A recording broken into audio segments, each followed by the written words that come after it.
everybody. Here we are, Totally Driven Radio, and it's that time. It's that time for our next guest. This guy needs no introduction. He's become a household name, a household face, a YouTube sensation, and the guy's funny as hell. Let's bring to Totally Driven Radio the one, the only, Mr. Vic, let me see if I get this right, DiBitetto. Wow, you got me nervous there for a second. How about that? And you know what? We're Very fellow good. Italians, too, so I wanted to make sure I got it proper. Good. If you would have got it wrong, I would have been very offended being that you're Italian. How about that? Speaking that we're Italian, there's a lot of Italian things I want to ask you, too. Like, sure. We're taping, it's Sunday, and we're going to be airing this live on Thursday, but Sunday growing up, for me, was... You ate macaroni. Do you eat macaroni on Sundays as well? I love it. I love it that you even called it macaroni and not pasta. God bless you. How about that? Now, the big magical question is it gravy or sauce for you? You know what? This is like the chicken or the egg question. You know, if it tastes good, I don't care what you call it. Really, to me, it's sauce. But you want to call it gravy, God bless you. How about that? You know, to me, gravy is what Irish people put on meatloaf. That's gravy. Yeah, you know, it's so weird. Like, I always ask this question to all our fellow Italian guests that we get. Like a couple weeks ago, we had Mario Andretti, and I had to ask him, and he just started laughing. He's like, "It's salsa." I'm like, "No, it's gravy." He's like, "No, it's salsa." Like I said, you enjoy it, you like it, call it whatever you want. How about that? So, I mean, this whole bread and milk thing that happened like a year ago, did you ever expect something like that to happen to you? No, I almost deleted it, as a matter of fact. I thought it was stupid. I just, you know what, let me just post it on YouTube and Facebook. It went viral within 2 days. It was just, you know what it was? It was literally the perfect storm. It was right before a snowstorm, and everybody relates to it. You know, when they see snowflakes, they flip out. And then it just, you know, I'm doing stand-up 30 years, and I got more recognition from a 30-second video than 30 years of stand-up. But you know what? It's amazing. Hey, why ask why? I'll take it. It really is amazing. Now, it's just under 12 million hits right now. Yeah, and the beauty of this video, it's going to come back every winter. It's not going to go away. That's the thing, especially this winter. And I kept saying that, too, because naturally, how many people just start posting it over and over? And it's still, forget it. you have to laugh because it's the truth. Yes, that's why it's funny. Everybody can relate to it. And anywhere right now, it's always snowing somewhere in the world. So it's the Jason of videos. It's just going to keep coming back. Right. Now, I myself, I post videos on YouTube, like nothing like you do. You are just nonstop with it. Like with a video like that, I mean, that's like a Gangnam Style video with almost 12 million hits. Can you make a lot of money off of that? Yeah, well, let's put it this way. Between bread and milk and the Justin Bieber one, I was able to redo my bathroom. Because when you put a video on YouTube, you got to monetize it with Google. Sure. And I get paid for them. If I didn't monetize it, yeah. But, you'd be kicking yourself in the ass. You know what it is? I'm doing this 30 years, and I'm trying so hard to get the break, to get a TV show or a reality show, anything, movies, a Letterman spot. Nothing. Nobody. I said, you know what? I'll do it myself. So I went and I started making these videos, and it's paying off. I mean, I'm selling out clubs now. It's just phenomenal what's been going on this past year. I'll tell you what, too, and actually, probably the past few months, I see your videos posted by all my fellow Facebook friends, family. Naturally, a lot of the Italians, they post your videos nonstop. Like, you are now like a truly loved comedian, and it's got to be there's got to be some action going on for you. I mean, somebody's got to be recognizing this. Well, there is, and you will know about it in a few months. I can't I'm not allowed to say anything yet, but it's bigger than a sitcom. It's bigger than a reality show. You're going to see me on the big screen in January. That's all I could say. Nice. Very nice. Finally time. got the break. That's good. You deserve it. You deserve it. Yeah, thank you. You know what it is? I got parents sending me their kids I do this character called Tony Gaga. They're doing that. I got this other character going, how long I wait? I got little kids and old people loving me. But I also have the haters too. You got to have the haters. Sure. Yeah, but the haters are all the ones that are jealous. Exactly. You got it. I mean, you can't make everybody happy. So I just got my own audience, and I'm going to go with it. I'm just going to ride the wave, see how long, where it goes. Now, with your YouTube channel, I mean, you got over 2,200 videos. Do you sit there like nonstop, like throughout your day, and just make notes on videos to make, or? No, the thing is, I've been doing these for 4 years, and people are just getting turned on lately. They have no clue. I mean, I have more than 2,000. There's some I didn't even post. Wow. They just come to me, because I drive a school bus. I don't know if you know that. I got that because I need benefits. I call myself the working class zero. I drive a school bus. I'm a comedian, so I need benefits. When I'm driving that bus, my wheels are turning, right. And I just come up with this stuff that I say what people are thinking. That's the beauty of it. Right. Yeah, and as a matter of fact, about driving the school bus, as I was sitting there and I was researching, trying to find some information on you and all, I came across an article about you and your wife about driving the school bus. Yeah, we were on strike. Yeah, and the Daily News found out about it. I have a good friend at the Daily News, Dennis Hamill. I said, Dennis, can you help us out here? I mean, there's a lot of people, without paychecks right now, and he liked the fact that me and my wife worked on the school bus together. He says, that's a great story, because not only one income that's out, now there's two incomes. But thank God the comedy pulled me through. A lot of people, I'm lucky I have a second job.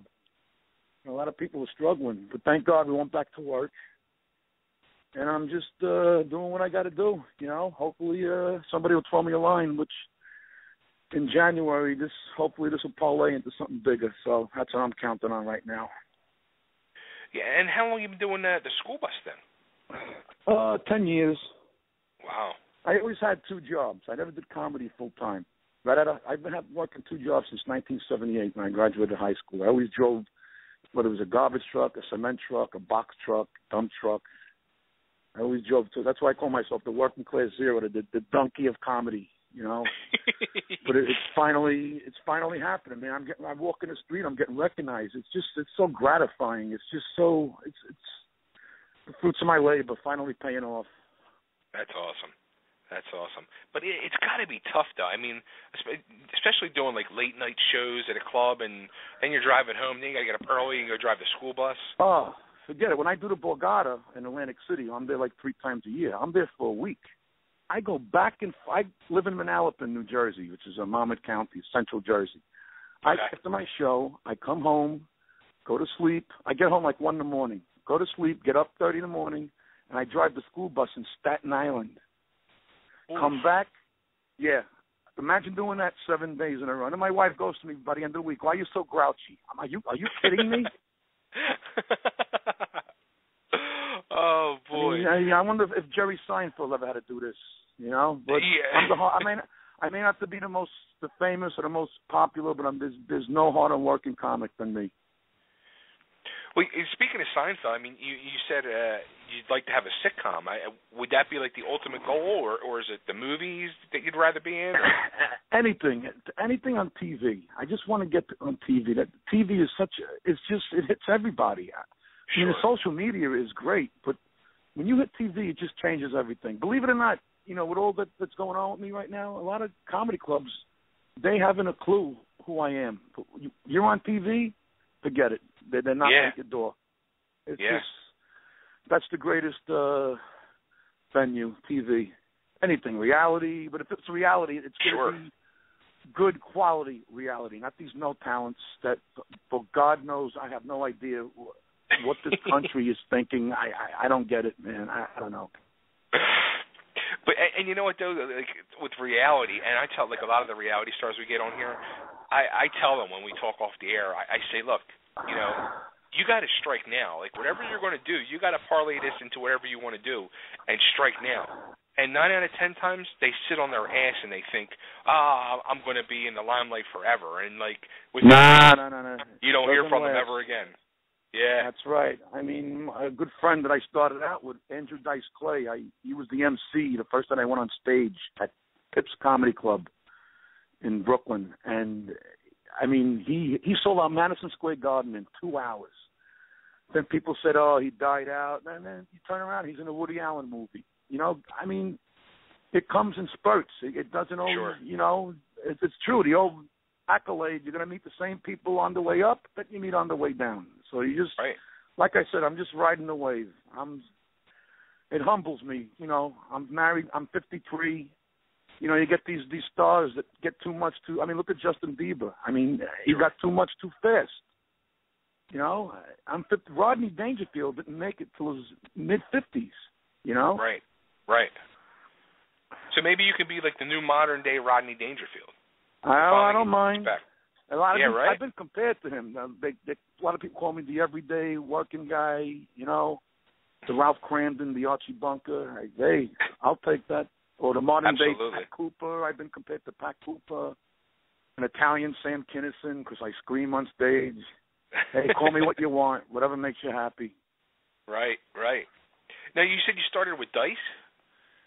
Yeah, Pips Comedy Club, Seaside Bay, 1981 I started. Oh, it wow. was me, Dice, Richard Jenny, may he rest in peace, John Mulrooney. Pips was the boot camp of comedy. I mean, that's the only club in the country where the owner heckled you on stage. Alrighty. It was in Sheepshead Bay, where the lobsters met the mobsters. Oh, boy. Now, what made you want to get into comedy? Were you always like the class clown, a funny guy? Or? Yeah, I was the quiet class clown. I was funny like when the teacher turned her back. I would do funny faces and stuff. And, you know, then eventually, you know, when I grew up in the 70s, my friend said, you know, there's an amateur night at Pips. Why don't you know, give it a shot, which I did. And then they booed me off the stage. But, you know, once the needle is hooked, that's it. I kept going back, and eventually, you know, I headlined. I did warm-up for the Ricky Lake show. I warmed up the audience for 2 years. I toured with the Sopranos in a show called Comedy You Can't Refuse. Oh, really? I became friends with Steve Sharippa, who was the entertainment director at the Riviera in Vegas. I started doing Vegas, Atlantic City. You know, it was a slow, gradual, upward, you know, climb. And it's this right now is just, this is the best my career's ever been. It's just phenomenal what's going on. That's awesome. How about your wife and your family with the whole the way things have been taken off the last couple of years now? What do they think? My wife is my rock. She's my best friend. I mean, she's the only thing I did right in my life. She's so supportive. You know, my kids are kids. You know, they don't show me that they're impressed, but I know they are. I mean, even the president's kids, they probably, big deal. My father's the president. I'm the father. You know. Right. But her friends are always on YouTube. You know, did you see what your dad did today? And they love it. They just can't admit it in front of me. But it's all good, man. My son is 26. My daughter's 21. You know, I raised them. I saw them grow up. Pretty soon they'll be out of the house, and now it's my time to do my thing. You know. Nice. Now, a lot of your stand-up you take from being Italian. I mean. Being a fellow Italian, there is a lot of comedy in the way I guess we are brought up and raised. Sure. I mean, Italians are the most funniest. You know, right away when people say you're Italian, they think of the mob and the mafia. I can't stand that. We have the most naturally funny. I mean, my mother-in-law is in a lot of my videos. Oh, really? Yeah, you got to check them out. And we put subtitles in to make it funny. We don't really say what she's saying, but we make me and my two guys, Tommy Gooch and Fred Rubino. I like to use natural people. You know, I grew up in a basement in Brooklyn. We had a picture of Jesus Christ shaking hands with Frank Sinatra. I mean, come on. What's more? I mean, everybody loves Raymond. I mean, the mother. I mean, come on. What Italian mother dresses like that? You know, I don't know. That's why I just wish somebody like HBO or Showtime would get a half a brain cell together and see how marketable I am. But you know, I just got to keep forging ahead. That's all I could do. Yeah, I mean, there's never really been like a, you know, if it's done right, the Italian comedy. I mean, here you go. My grandparents, I mean, they were from Italy. My grandparents were first cousins. My grandfather bought my grandmother from my great-grandfather for a bottle of wine. Oh, that's hysterical. My grandmother used to bitch. She was like, I was on my hands and knees scrubbing the floor, and my father came in and said, "Get up, you're getting married." She was like, "What?" She's like, "What do you mean?" He's like, "Come on, you're getting married to your cousin Pete." There you go. I mean, you can't write this stuff. I mean, that's unreal. What part of Italy is your family from? Northern part. Okay, we're from Bari. Barese is like a whole different. It's like the Chinese language to the rest of Italy. It's a whole different dialect. My grandfather was an ice man. My father was a garbage man. I said, screw that. I'm gonna become a comedian. What did your parents think when you tried to get started in comedy? Oh, they loved it. They were all for me. You know, Pat Cooper. You know, you using Pat Cooper talk. His parents were totally against it. You know, sure. You know, in the old days, you had to be an opera singer or an artist. You know, they couldn't understand what being a comedian was. But my parents were all for it. That's awesome. That's good. I mean, see, growing up, my father died when I was young, so I lived with my mother and my grandparents. And growing up, I wanted to be in the 80s, you know, the hair bands. I wanted to be the rock star. And there was no support there. There was no support. You got to do school. And I was, you know, I didn't want to do school, but yet it was, my mother said, you know what, how about you do pizza? And she bought me a pizza shop. I was 18 years old. She said, drop out of high school and open a pizza shop. Okay, like that was a brainiac idea. Yeah. Where'd you grow up, Brooklyn? No, outside of Philly. My grandparents were in Philly. Brooklyn, it's all the same Absolutely. stuff.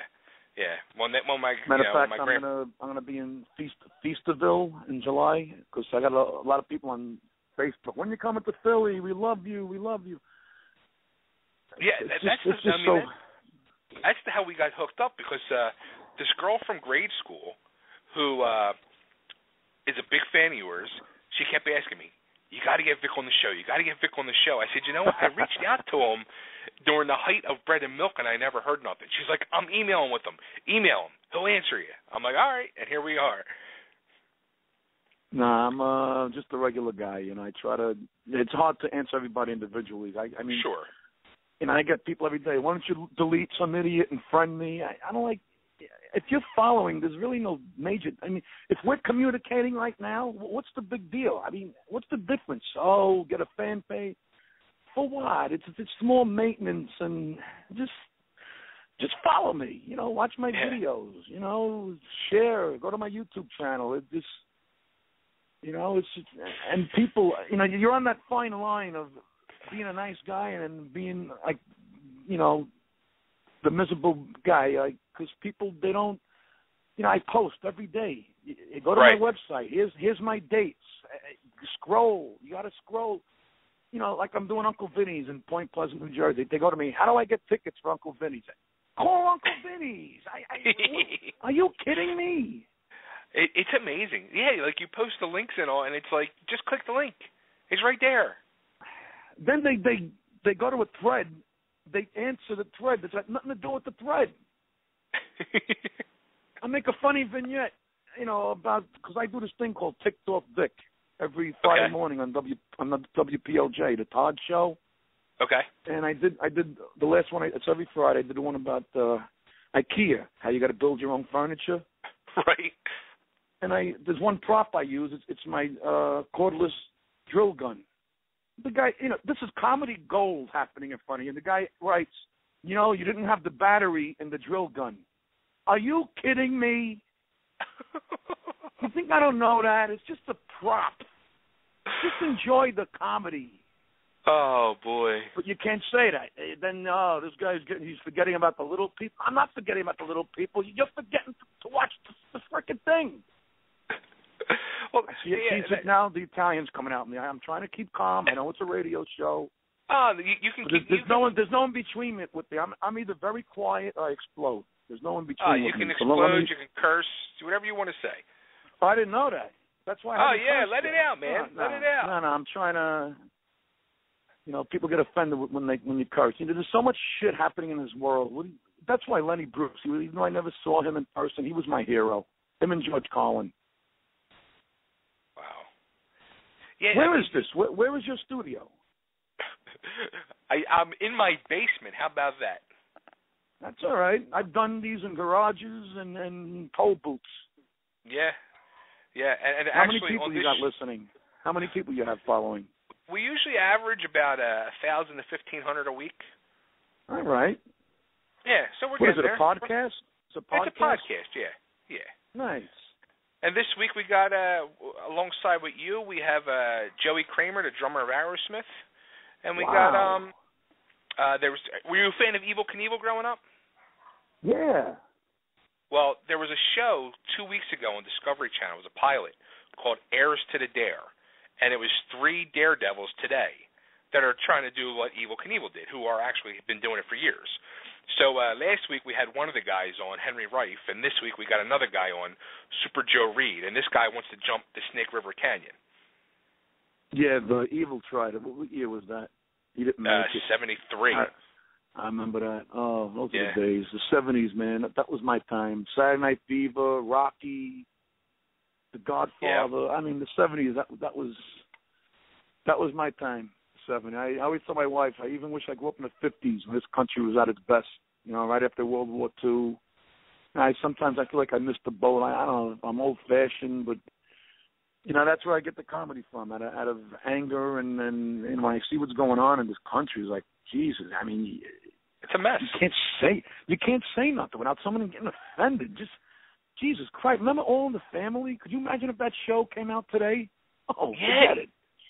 It's weird. Like, you would think people would be more relaxed as time goes on. Everybody's getting more uptight. You used to be able to say stuff, like that, like Archie Bunker in the 70s.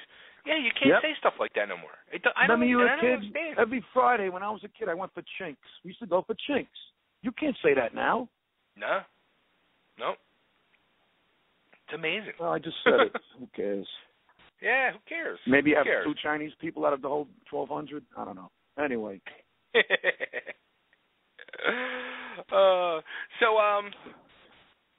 What the hell was I going to say? I'm sorry, I cut you off. No, it's all right. That's all right. Well, let's plug your shows you got coming up, because you're going to be. I know you're going to be out in Lancaster. Oh yeah, tonight I got a thing that's sold out. In Pearl River, Joe and Joe's restaurant. I'm doing with Dennis Bell, a great singer. Then next weekend I'm in Lancaster, Stitches Comedy Club. That's April 4, 5. Just like I said, you got to go to my website, www.vic-comedy.com. I'm all over the place. I just sold out the Brokerage in Belmore, Long Island. Nice. It's just amazing. People are lined up in the rain out the door. I couldn't. After the show, they're taking pictures. It's just. Then when you get home, hey, take out the garbage, funny man. Family humbles you. Back to reality, right? Yeah. I mean, I go from being a rock star to driving a school bus. So there you go. That's not a reality on the show. School bus? Do they know what you do? Well, one kid recognized me from a YouTube video, and it's. I don't like telling the kids what I do because, because some of my videos are a little, a little racy, and sure. The parents see it. And that's how shit happens. I could, believe it or not, you get that one idiot, and I could lose my job. But it's also more fun when people find out on their own instead of me telling them. Because people don't believe me when I tell them I'm a comedian. I'm very quiet off stage. They don't believe. I like walking in the street and the guys look at me. Oh my God! You're the guy at the Borgata. You were great. It's more rewarding that way when they find out on their own. That's true. That's true. Yeah, I remember I said that was the whole social media world. I mean, it's such a major thing, but it's like a full-time job to update all these things. I could sit at my computer for hours. I mean, just posting and updating. I just got a manager recently, but I gotta get somebody to do this next. It's just so overwhelming. 5,000 YouTube friends, 17,000 followers, 30,000 YouTube subscribers. I got a total of 18 million views for all my videos. Wow. It's just, I mean, I just don't understand how, like Jimmy Fallon. I mean, I sent Bread and Milk to all the talk shows, Ellen, Jimmy Fallon, David Letterman. I just don't understand how, to the public, I'm a rock star, but still in the business, it's just, I don't know what it is. If I'm Italian, if I'm a Republican, I'm a conservative. I don't know. I don't know what it is. Whatever.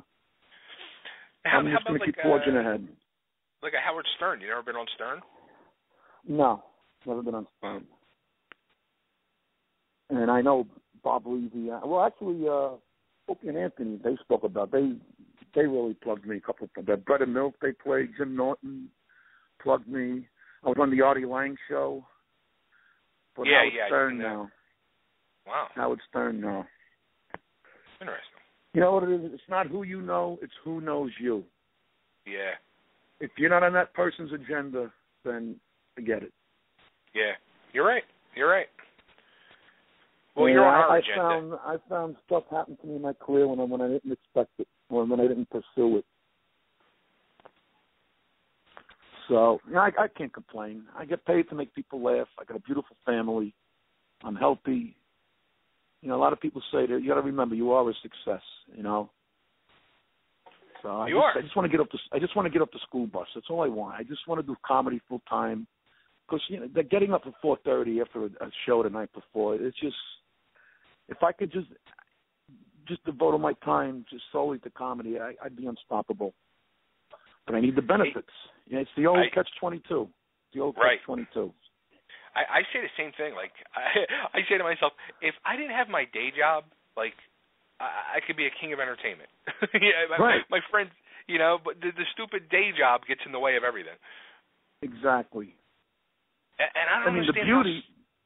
Go ahead. I don't want to cut you off. I don't understand how some people can take that leap and just do it. Like, just give up the day job and go for it. Well, I take my hat off to those people. I take my hat off to those people. If you're single, it helps a lot. But I got a family. It's hopefully within the next few months or a year that'll happen. I've never felt this positive in my career ever. A lot of good things happening. A lot of good things. That's awesome. Well, you deserve it. I hope it all comes to you, Vic. Oh, thank you. That's another thing I had to ask was, like, when you're doing these videos, are you just, like, doing these on your phone, or are you carrying a camera around with you? Or? It's all on my iPhone. Nobody believes me. When I did Bread and Milk, because I hold the phone out, and you don't see my arm. Right. I got it down to a science. People think I had a camera guy follow me from my house to the car. I'm like, no, it's all with the iPhone.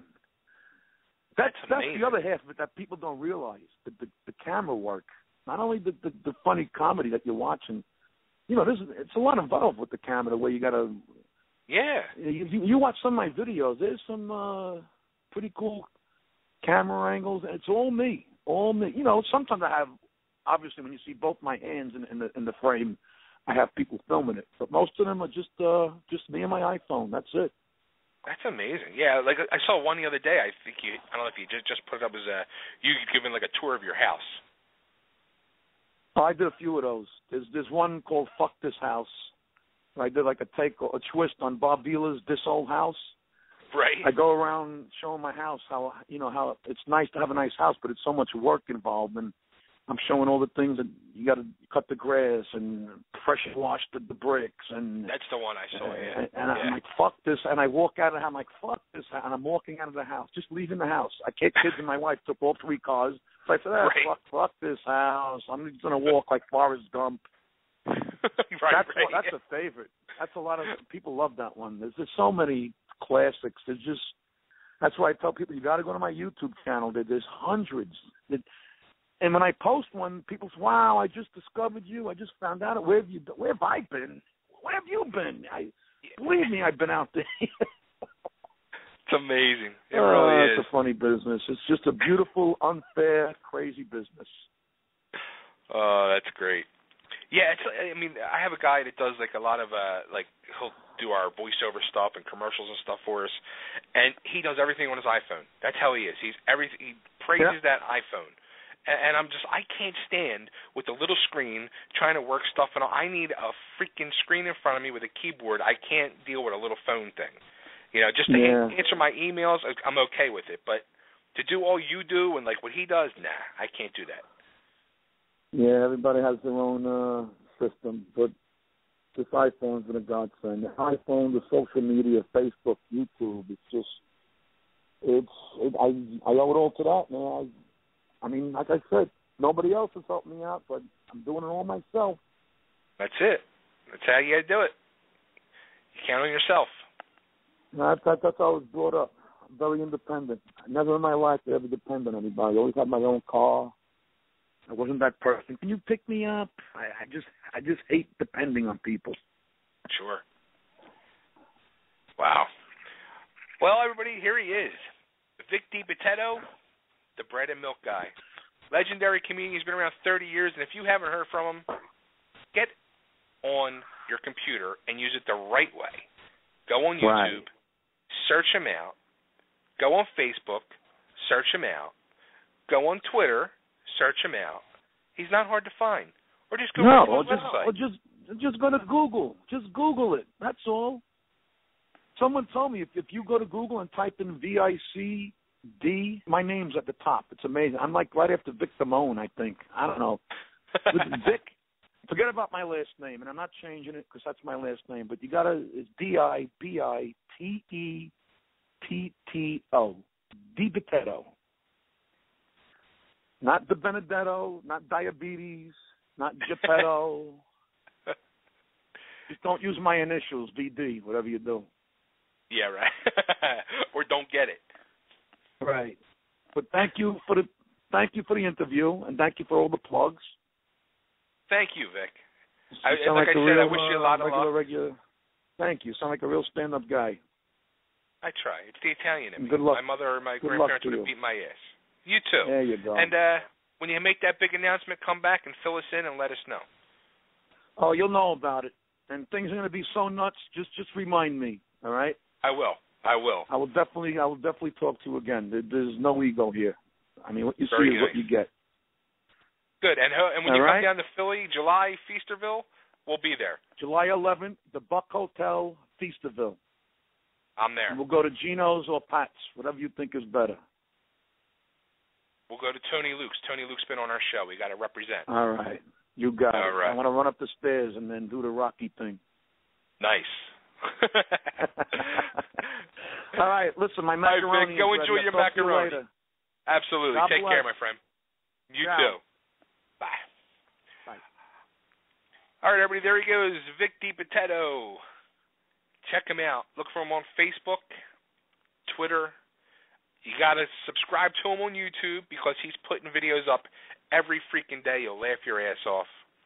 Or just go right to his website for more information, vic.comedy.com.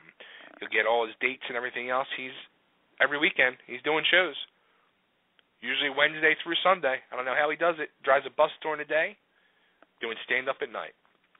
And pretty soon, you'll be seeing him on the big screen. All right. So I guess we'll take a commercial break, and we'll be back. Thank you.